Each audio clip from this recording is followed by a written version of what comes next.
1절로 13절까지 말씀입니다. 고린도전서 13장 1절로 13절까지의 말씀.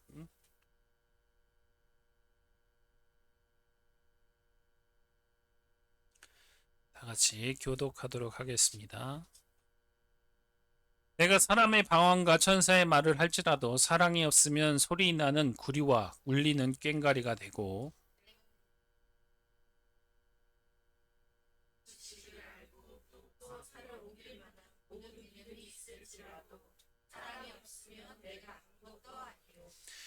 내가 내게 있는 모든 것으로 구제하고 또 몸을 불사르게 내어줄지라도 사랑이 없으면 내게 아무 유익이 없느니라.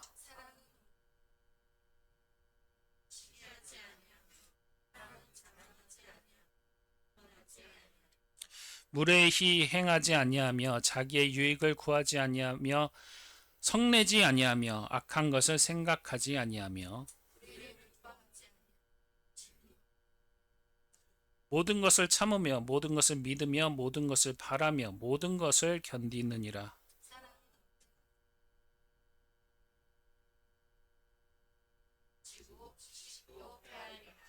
우리는 부분적으로 알고 부분적으로 예언하니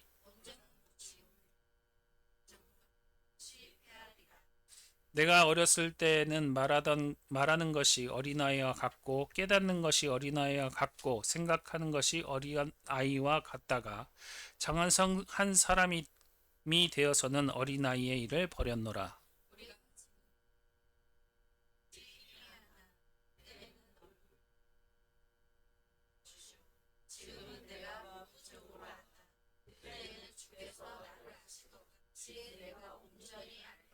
같이 읽습니다. 그런즉 믿음, 소망, 사랑 이 세 가지는 항상 있을 것인데 그 중에 제일은 사랑이라. 아멘. 사랑은 세 번째 시간입니다. 첫 번째 시간인 오래 참음과 온유함, 그리고 두 번째 시간인 시기에 대해서 안 짚고 넘어갈 수 없겠죠. 오래 참음이 뭐라고요?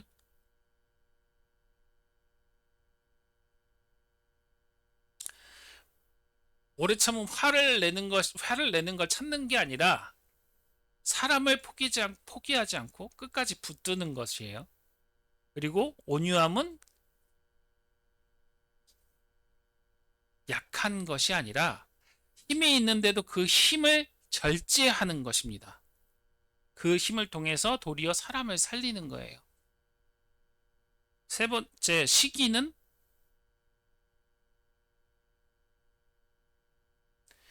지난주에 말씀에 딱 한 문장으로 얘기하신 것. 모든 것을 가졌다 생각을 하고 모든 것을 가지신 분에 의지하며 사랑하는 것. 그러니까 하나님은 넉넉하신 분이다. 하나님은 모든 것을 가지신 분이다. 라고 생각을 하고 이 다른 사람들을 하나님께서 의지했던 그 모든 것들을 다 가지고 바라봤을 때 시기할 이유가 없다라는 거죠. 그러니까 나는 다 가졌다. 라는 것이 시기하지 않는 사랑이에요. 이것들을 하는 이유가 하나님께서는 사랑이시잖아요. 하나님께서는 사랑이시고 하나님께서는 모든 것을 가지신 분이신데 이것에 대해서 오늘 고린도 전서 13장들의 말씀을 읽으면서 우리가 진짜 해야 될, 우리가 진짜로 바라봐야 될 것들이 무엇인지 되짚어보는 시간인 거예요. 능력이 많아서 여기서는 방언과 천사의 말을 할지라도 예언하는 자, 능력 있는 자라고 지식이 있는 자, 믿음이 있을지라도 사랑이 없다면 아무 소용이 없다라고 얘기를 합니다. 그에 대해서 이제 세 번째 시간이에요. 그 다음이 뭐죠? 시기 다음이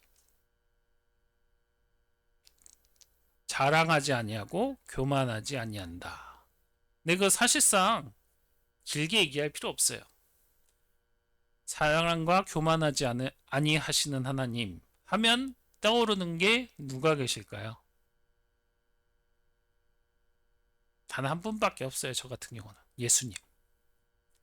하나님 자체적으로는 뭐 너무나도 크시고 너무나도 광대하시기 때문에 쉽게 떠올릴 수가 없습니다. 하지만 예수님을 생각하면 자랑? 아니요. 교만? 아닙니다. 절대 떠오를 리가 없습니다. 그렇기 때문에 빌립보서 2장 6절에서 8절 말씀 같이 읽습니다. 시작. 그는 근본의 하나님의 본체시나 하나님과 동등됨을 취할 것으로 여기지 아니하시고 오히려 자기를 비워 종의 형체를 가지사 사람들과 같이 되셨고 사람의 모양으로 나타나사 자기를 낮추시고 죽기까지 복종하셨으니 곧 십자가에 죽으심이라. 아멘. 예수님은 너무나도 자랑할 이유가 많으신 분이었지만 그분은 겸손하셨어요. 하나님과 동등하심에도 불구하고 영광 받기에도 합당하심에도 불구하고 가장 낮은 곳에서 태어나셨어요. 말구유. 그리고 가장 비참하게 죽으셨어요. 십자가에서. 십자가에서 죽는 게 사람들이 가장 비참한 게 뭐냐고요? 원래는 십자가형은 손에 못이 박히며 매달리며 며칠간을 조롱당하면서 죽어가는 게 십자가형입니다. 그런 조롱의 조롱을 겪으면서 가신 분이 예수님이에요. 가장 낮은 곳에 오셔서 가장 낮은 상태로 죽임을 당하신 분. 뭐 이거를 얘기했는데 뭐 자만 교만 얘기한다는 게 우습죠. 하나님의 사랑으로 얼마나 내가 대단한가? 우스워요. 내가 뭐 얼마나 다른 사람보다 위대한가? 교만한가? 우습습니다. 정작 하나님은 교만하지도 않으셨고 자랑하지도 않으셨어요. 우리가 자랑할 수 있는 건 도리어 딱 하나님밖에 없습니다. 복음밖에 없어요. 그거 말고 자랑할 거는 진짜 다른 것이 할 필요가 없습니다. 뭐 이렇게 짧게 할 거면 뭐 굳이 뭐하러 얘기했냐. 이 자랑과 교만은 다음 무례히 행함과 굉장히 연관이 많기 때문에요. 무례히 행함. 도대체 무례함이란 게 뭔가요? 단순히 말이 거칠어서 무례한가요? 행동이 거칠어서 무례한가요? 이것들은 내 기준과 내 속도로 밀어붙이는 태도예요. 즉 자만과 교만이 있기 때문에 나타나는 태도입니다. 상대가 지금 어떤 상황에 있는지, 어떠한 상처를 받았는지, 어떠한 버거운 상태에 있는지를 살펴보지도 않은 채 그저 내 말만 옳다라고 얘기하는 것들. 이런 것들 자주 보죠. 틀린 말이 아니잖아. 뭐 이 말 듣고 잘 정신 차려야지. 이 정도는 감당해야지. 뭐 이런 것들. 뭐 이렇게 표현했지만 더 자세하게 살펴볼까요? 요즘의 시대에는 얼굴을 보지 않고도 이러한 말을 많이 하죠. 악플이에요. 사람의 이름을 밝히지 않아도 되고 책임지지 않아도 된다고 생각해서 너무나도 쉽게 악플을 답니다. 저 정도면 욕먹어도 싸지 하면서 막 주저리.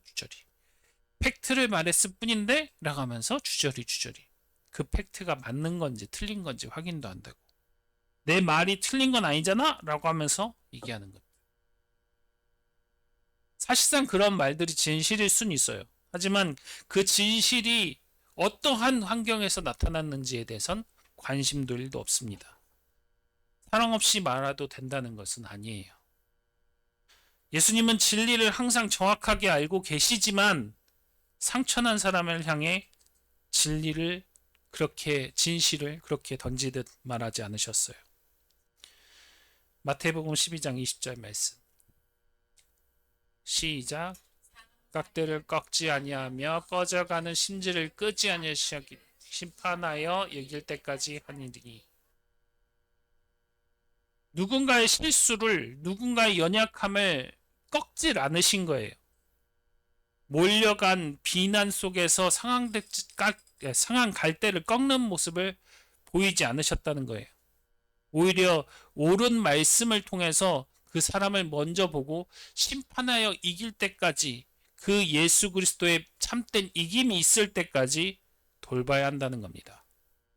그리고 가짜 뉴스 그런 것도 있는 상황에서 정확하게 그 맞는 상황들이 나온다고 해서 그것들이 맞다고 단정 짓고 얘기하는 것도 은근히 있죠. 한 사람의 그 단면만 보고 그 사람이 전체를 판단하여서 한 사건으로, 집단으로 규정하고 분노하는 사람들이 너무나도 많이 일어납니다. 비슷한 모습이 과거에도 있었어요. 요한복음 8장 3절에서 9절 말씀 읽습니다. 시작.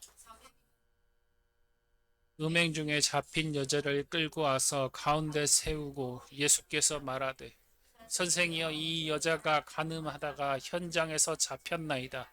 모세는 율법에 의한 여자로 돌로 치라 명하였거니와 선생은 어떻게 말하겠나이까. 여기서 잠깐,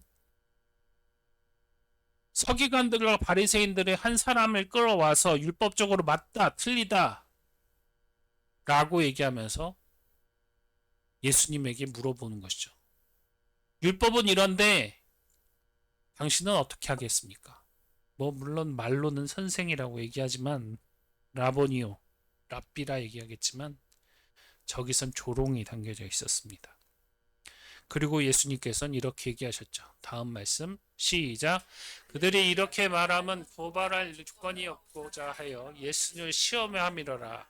예수께서 몸을 굽히사 손가락으로 땅에 쓰시니 그들이 묻기를 맞이 아니하는지라. 이에 일어나 이르되, 너희 중에 죄 없는 자가 먼저 돌로 치라 하시고 다시 몸을 굽혀 손가락으로 땅에 쓰시니 그들이 이 말씀을 듣고 양심의 가책을 느껴 어른으로 시작하여 젊은까지 하나씩 하나씩 나가고 오직 예수와 그 가운데 섰는 여자만 남았더라. 간음한 여자인을 향해 예수님께서는 율법적으로 도리어 맞다 틀리다를 따지지 않으셨어요. 그러기 전에 땅에 무언가를 쓰셨습니다. 뭘 썼는지는 정확히 알 수 없어요. 그러고는 너희 중에 죄 없는 자가 먼저 돌로 치라 얘기하셨습니다. 아무도 비판할 자가 없다라는 거예요. 너희들이 판단해서는 안 된다라는 거예요. 이게 무례한 거예요. 똑같은 자들인데 누가 누굴 비판하고 누가 누굴 판단하느냐, 이겁니다.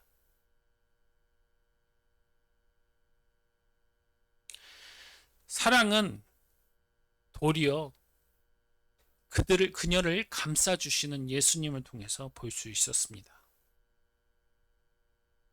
또 이런 사회도 있죠. 아직도 못 바꿔? 이 정도는 당연히 알아서 해야지. 노력하면 되잖아. 이렇게. 빨리빨리 해야 되는데 왜 이렇게 빨리 안 해? 이런 것들. 이거는 우리나라의 전통적인 것 같아요. 왜냐하면 우리나라는 빨리빨리 해야 되거든요. 빨리 안 하면 겨울이 와서 굶어 죽어요. 그런 시대 속에 살아왔고 그런 삶 속에 살아왔습니다. 우리의 삶 속에선 당연히 이 빨리빨리가 굉장히 중요해요. 그렇지만 믿음에 설 때 혹은 다른 일을 할 땐 이런 거를 될 것이 아니에요. 아까 얘기했던 옳고 그름을 따질 땐 그런 것을 할 것이 아니라 기다리셔야 됩니다. 잘 아시죠? 베드로가 3번 부인했을 때 공개적으로 예수님께서는 책망하지 않으셨습니다. 도리어 조용한 자리에서 같은 질문을 3번 반복하시며 내가 나를 사랑하느냐 라고 질문하신 분이 예수님이세요. 제일 먼저 예수님께서 하신 것은 이런 거예요. 요한복음 21장 12절에서 14절 말씀 시작. 예수께서 이르시되 와서 조반을 먹으라 하시니 제자들이 주님이신 줄 알므로 당신이 누구냐 감히 묻는 자가 없더라. 예수께서 가셔서 떡을 가져다가 그들에게 주시고 성생도 그와 같이 하시니라. 이것은 예수께서 죽은 자 가운데서 살아나신 후에 세 번째로 제자에게 나타나신 것이라. 이것들은 다른 것을 얘기하는 것이 아니라 예수님께서 조용히 찾아오셔서 조용히 제자들에게 먼저 사랑을 베푸신 결과예요. 인간적으로 봤을 땐 너 왜 그때 날 버렸어? 라고 얘기하는 것이 아니라 인간적으로 바라봤을 때 넌 지금 나를 찾아야지 여기서 뭐하고 있어? 가 아니라 인간적으로 생각했을 때 이 자리 와서 빨리 이것을 와서 먹고 빨리 회개해가 아니라 예수님께서 떡을 가져다가 그들에게 주시고 생선도 그와 같이 하시니라. 그냥 같이 나눈 거예요. 책망과 그 어떠한 빠름, 재촉 하나도 없으셨습니다. 사랑은 이런 겁니다. 또 하나 여기서 드는 생각이 있을 거예요. 바로 비판이에요. 무례함과 비판의 차이점은 많아요. 무례함과 비판은 상당히 근데 다릅니다. 비슷하지만 달라요. 그러니까 이렇게 얘기하는 경우도 종종 있죠. 말로만 사랑하니까 말해주는 거야. 틀린 건 틀린다고 말해야 너가 빨리 고쳐지니까 좋은 길로 가니까 라고 얘기를 한다는 거예요. 이건 분명 맞는 말이긴 해요. 빨리 고칠 수 있도록 해줘야 좋은 쪽으로 가는 건 맞으니까. 그런데 분명히 이제 성경에서 앞에서 얘기했죠. 진리라고 말하는 것을 가르치지만 사람을 모른 척 해야 된다는 건 아니에요. 이것 때문에 상처를 받아서 이것 때문에 상처를 입었기 때문에 오히려 그것을 행하지 않는 것이 사람이잖아요. 그죠? 그렇기 때문에 비판과 무례함의 차이는 바로 사랑입니다. 비판은 방향을 잡는 것이고 무례함은 사람을 짓눌러요. 성경에서 말하는 비판은 바르 잡음을 통해서 정죄하는 것이 아니라 새로 회복된 길을 제시하고 있어요. 갈라디아서 6장 1절 말씀 시작. 사람이 만일 무슨 범죄를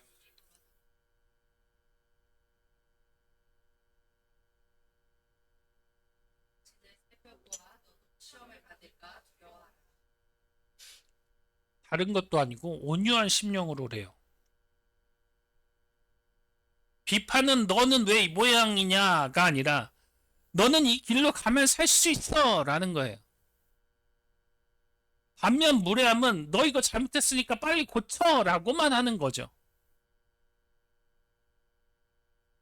사람의 전체를 평가하고 몰아붙이는 태도가 바로 무례함이에요. 그 말이 진실일 수는 있지만 방향이 제대로 잡힌 것이 아니기 때문에 감정에 앞선 말이라는 겁니다. 비판은 상태를 고려하지만 무례함은 또 내 기준으로 강조하기도 해요. 앞에서 보셨죠? 예수님은 죄를 가볍게 여기지 않으셨습니다. 그럼에도 불구하고 죄진 여성에게 뭐라고 하셨나요?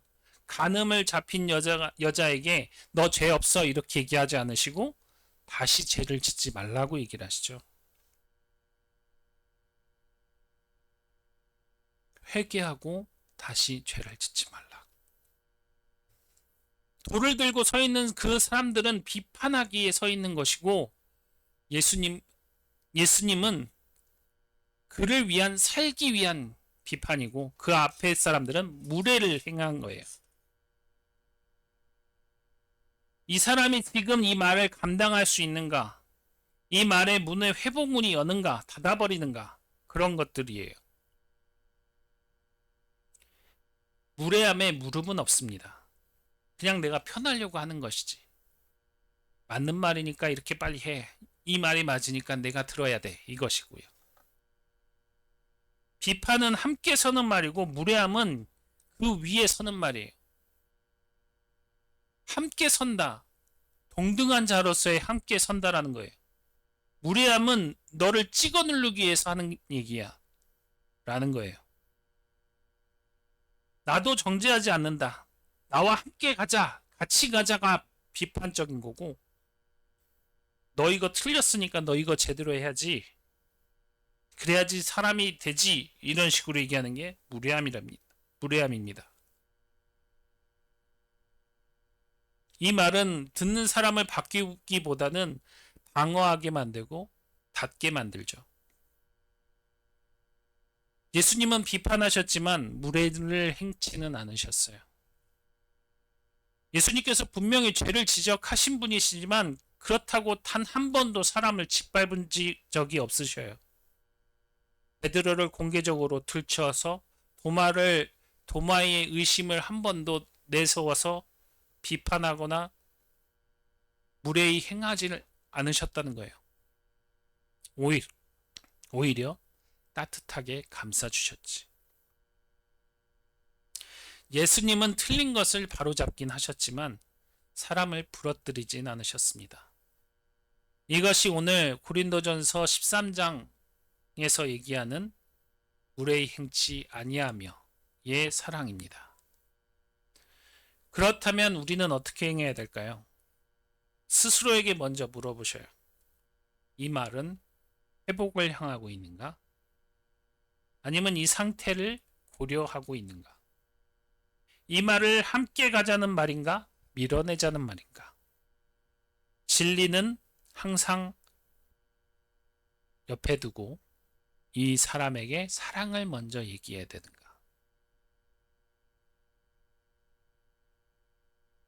비판은 살리기 위한 말이고 무례는 이기기 위한 말입니다. 그렇기 때문에 무례를 행치 않는 사랑은 사람을 빨리 바꾸려 하지 않고 오름을 휘두르지 않으며 상대가 설 수 있는 만큼 다가서는 사랑입니다. 예수님은 항상 그 필요한 만큼만, 회복할 수 있는 만큼만 개입하시면서 우리 안에 거하시다는 사실을 기억해야 됩니다. 내 곁에 있는 사람은 다른 누구도 아닌 예수 그리스도예요. 그 예수 그리스도의 삶 가운데 함께 우리가 같이 그 천국을 향해 지가고 있습니다. 우리의 삶에 무례히 행치 않는 그 삶을 늘 적용하시면서 내 삶보다 남의 삶을 한 번 더 되돌아보시며 이 사람은 지금 어떤 상태인가? 이 말을 하면 회복될까? 상처를 남길까? 지금은 훈련인가? 기다림인가? 훈계인가? 혹은 무례함인가? 이것들을 판단하시면서 남을 판단하기보다 나를 먼저 판단하시며 예수님 닮은 사랑을 온전히 누리며 살아가는 무례치 않는 참된 사랑을 누리며 살아가는 저와 여러분이 되시기를 예수 그리스도의 이름으로 축원합니다. 그래서 우리를 위해 주셔서 우리에게 먼저 보이신 그 사랑을 위해서 나보다 남을 위해서 남보다 내가 어떻게 나아져야 할지 나보다 남이 살아갈 수 있는 방법을 깨달을 수 있는 그 참된 무례히 행치 않는 그 사랑을 예수님의 그 사랑을 되돌아보며 같이 주여 부르짖고 기도하도록 하겠습니다. 주여!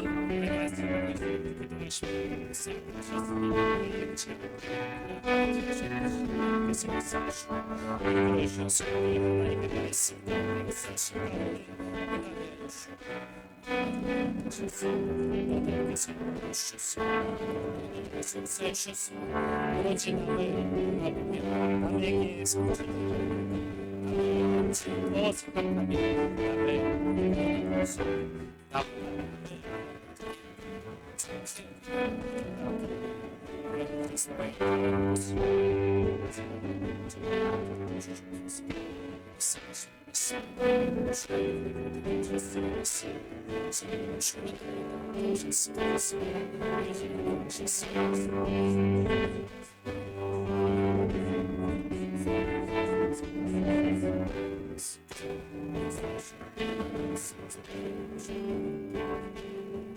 Yes,